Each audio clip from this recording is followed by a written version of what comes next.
Welcome back to your Grace Grit and Everything in Between podcast with me, Ellie. Um, Last week's episode, I've still left the drawing up there. It's a little bit far away, but if you haven't watched last week's episode, I highly recommend you go and watch it. It's one of those episodes that you could watch over and over again, just at times that you feel like you're kind of wavering. It will be there for you. So today's episode is one I've been excited to record: childhood dreams versus real life choices. So, do you remember what you wanted to be when you grew up?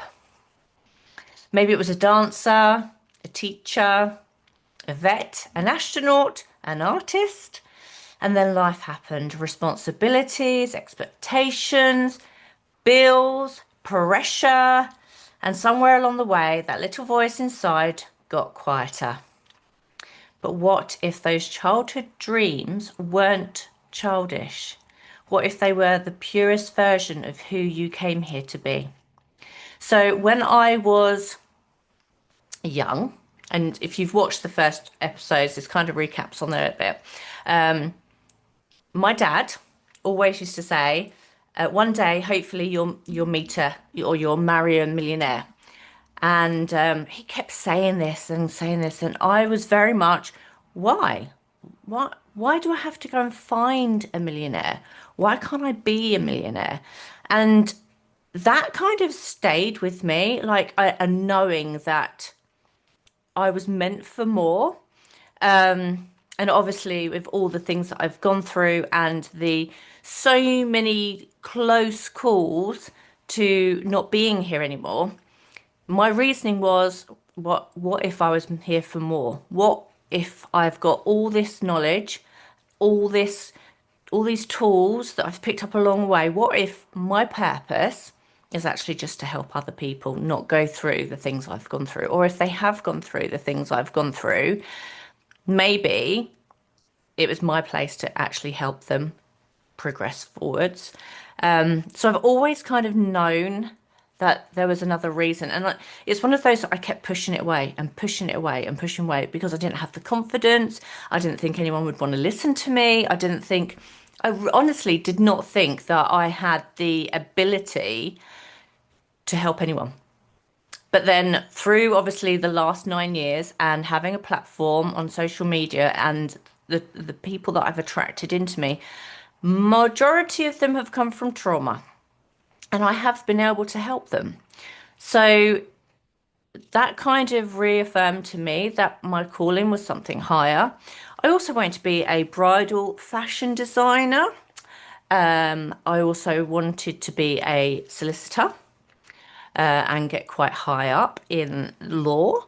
There's all these little things, but generally, whatever I think, oh, that'd be interesting, I've done a course on it. So at 19, I did do the interior design course, came out with a distinction, so qualified interior designer. I did look into go into commercial interior design, but that didn't actually float my boat.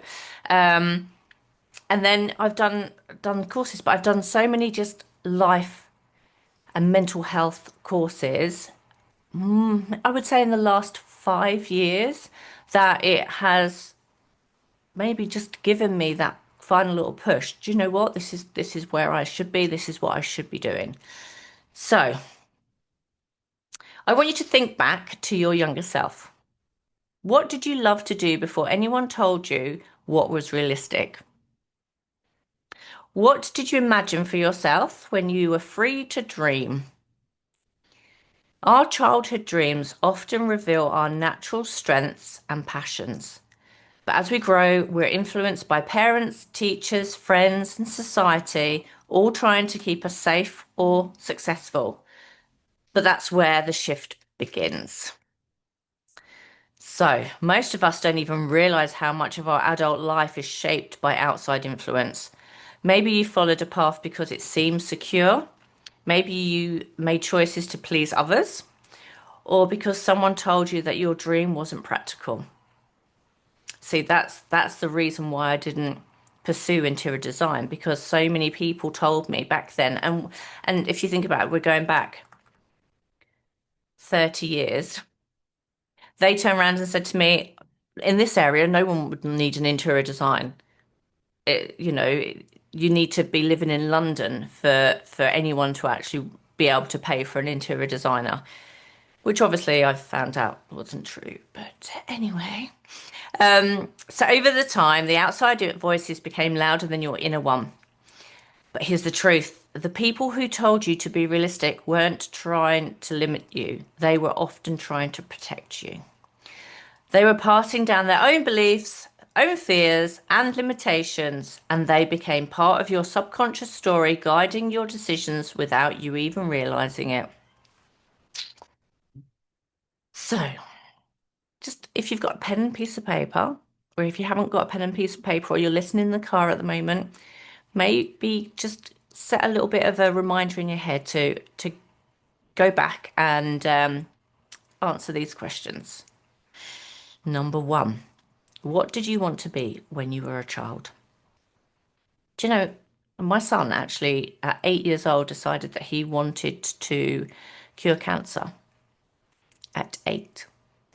And now he wants to be an astronaut. And which is what he's pursuing. That, he's at uni, he's pursuing that.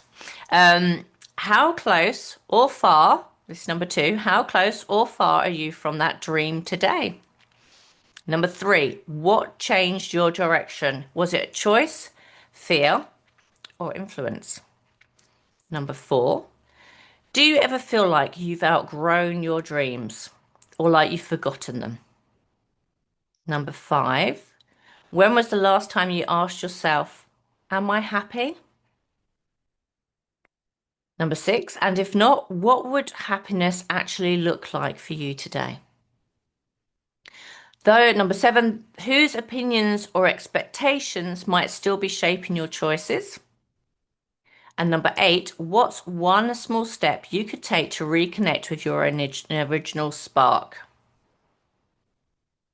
Now, these questions are quite important. If you are feeling lost, if you have come to a crossroads in your life and you just don't know what to do next, or if you feel like you're in a pattern and you can't get it out, like get out of the pattern, then please take time to just answer those questions for yourself. But the most important one is, are you happy? If someone was to say to you, are you happy? Would you, could you reply straight away, yes? And if the answer is, I don't think so, then you need to answer the question. Okay, so let's delve into that bit. I think the question, are you happy, is one of the most powerful ones we can ask ourselves because it pulls us back into awareness. It's easy to get caught in achievement, routine, or expectation, doing all the right things on paper, but feel something is missing. Happiness doesn't always mean changing everything overnight. It means realigning what you do with who you are. When we stop to check in with that question, honestly, without judgment, we give ourselves permission to course correct. So if you journal, which I highly recommend you do too, maybe you can ask yourself, are you happy? The reasons why you don't think you are happy, things that perhaps you could change or you wish that you could change. From this moment on, you have that power to change everything. Like from this day on, happiness is an inside job. It really is an inside job. However, if you've got influences on the outside which is affecting your happiness, it will be harder for you to feel happy on the inside. So, how do we begin to reconnect with those childhood dreams? We start small. We reflect on what used to make us lose track of time. Maybe not making mud pies in the garden or crushing petals to make perfume, because that's how I used to pass the time. Do one small thing this week that makes your inner child light up. Roller skating. Oh my God. completely forgot how much that used to make me happy, just going out on my roller skates. Not that as a 49-year-old woman do I feel like I should do that, but that or my chopper bike. Oh, wasn't allowed to go far, just up and down the street, but that made me happy. Ask yourself, if I wasn't afraid of judgment or failure, what would I try? Remember, you don't need to quit your life to rediscover your dreams. You just need to start listening to them again. Because the dreamer in you never disappeared. She just got buried with under responsibility, fear, and outside noise. And when you reconnect with her, everything else starts to align. So I guess, well, if I go back 9 years, and in the situation that I was in, obviously, if you've already listened to those episodes, I won't go over them. But if you haven't listened to them, you might want to. So I was in a really tough situation. I was very unhappy, and it definitely outside influences were controlling my life.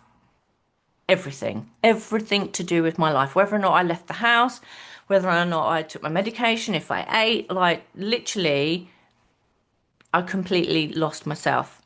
It it was that seeing a post on my sister's scroll about skincare that literally woke something inside of me. And I didn't know what I was getting into. I didn't know all the bad hype that MLM and network marketing get. And doing that, I can 100% say that I'm proud that I do it because it has given me back my life, but it's also helped me pay my bills. It's also helped me pay for Christmas, pay for holidays, pay for all those things. And sometimes it's not judgment. You don't realize that you are judging people when you kind of dismiss something that they are doing because you just think, oh, I couldn't do that, or I wouldn't want to do that. And I've been always been a true believer that information's free. It costs you nothing to have a conversation with someone. But every time that you kind of dismiss something, like even if it's, say someone says to you, I really fancy opening a florist with a cafe. Would that be something you want to do? And you go, oh no, no, no. They will fail. It'll be like a pocket full of cash, and it'll just be like a money pit. That's the word I was looking for. And they just completely, because their judgment or their fear or the things that they've heard would change their opinion. Like it would literally give them, and that's like an outside influence that's actually had more control over their actual decisions because they've not actually thought about it. They've not actually gone out and done the research. They've not I always say this, like it's not an argument when someone says something to you and you disagree. It's a topic for discussion. It's not an argument. It needs a discussion about it because if one person's opinion is different to another person's, it's a healthy way to just go, but why do you think like that? Just so I can get an understanding of what, and this is why I think like that. That is the healthiest way. And it's not an argument, it's a discussion. But information is free. And the best people to ask are the people that are already doing it. So say that you did, your friend wanted to go into business with a florist, and put together a business that's a florist and a coffee house.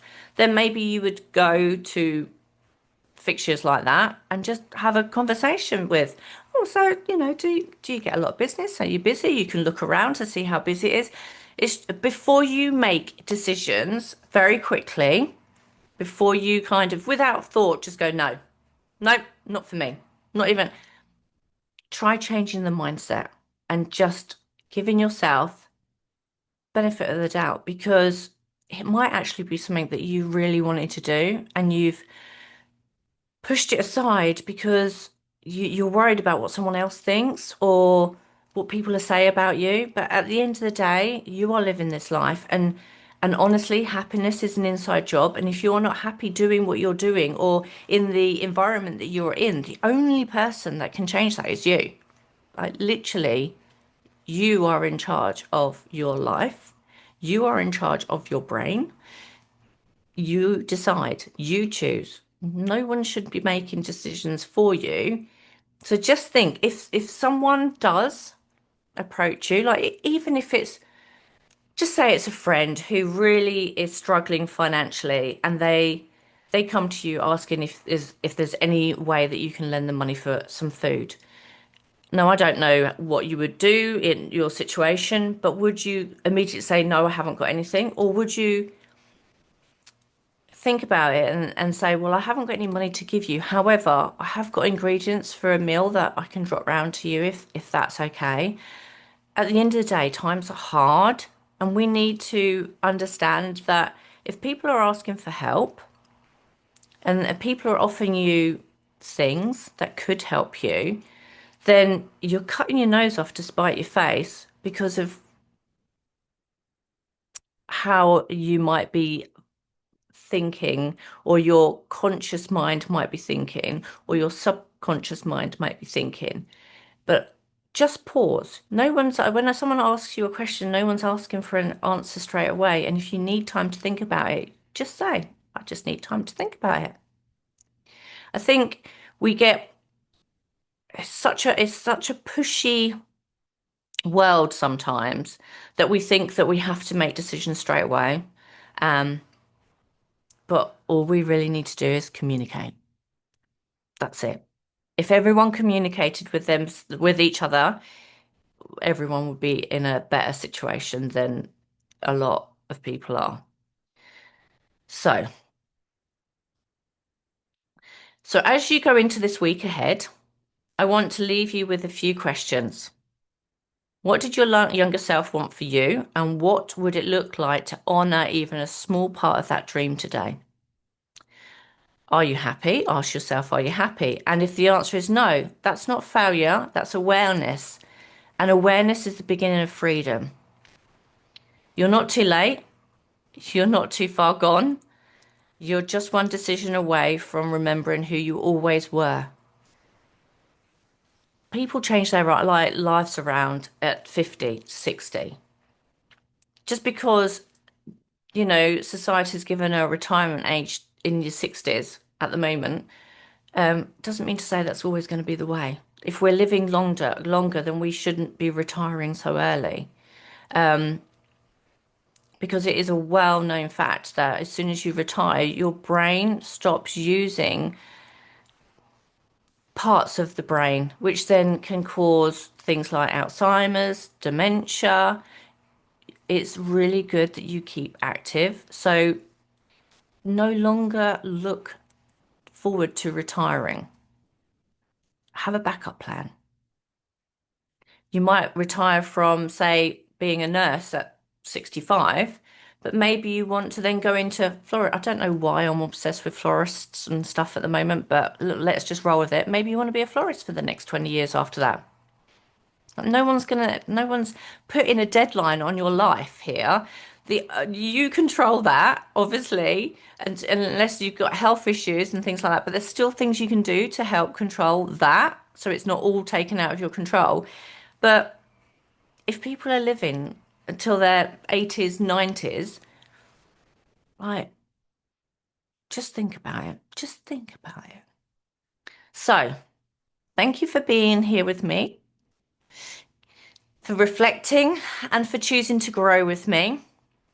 Until next time, keep dreaming, keep questioning, and keep coming home to yourself. Um, and feel free to share this. Feel free to share these podcasts. If you find value from them, feel free to take the link, share it on your Facebook, share it on your socials. Um, at the end of the day, I'm here to help as many people as I can, as quickly as I can. I have launched a coaching program, my first public coaching program. The first 5 spaces. Now, this is a 6-week course. It will have weekly Zooms. It will have one-to-one calls with me. The pre-sale price is 555, and that is for the first 5 clients. Then it will be increasing to 999 for any clients that come in after that first 5 space. It's gone, and it's starting in December because I want to be able to coach you, mentor you into 2026, already dealt with everything that's behind you, ready for the present moment and look into the future. That's my goal.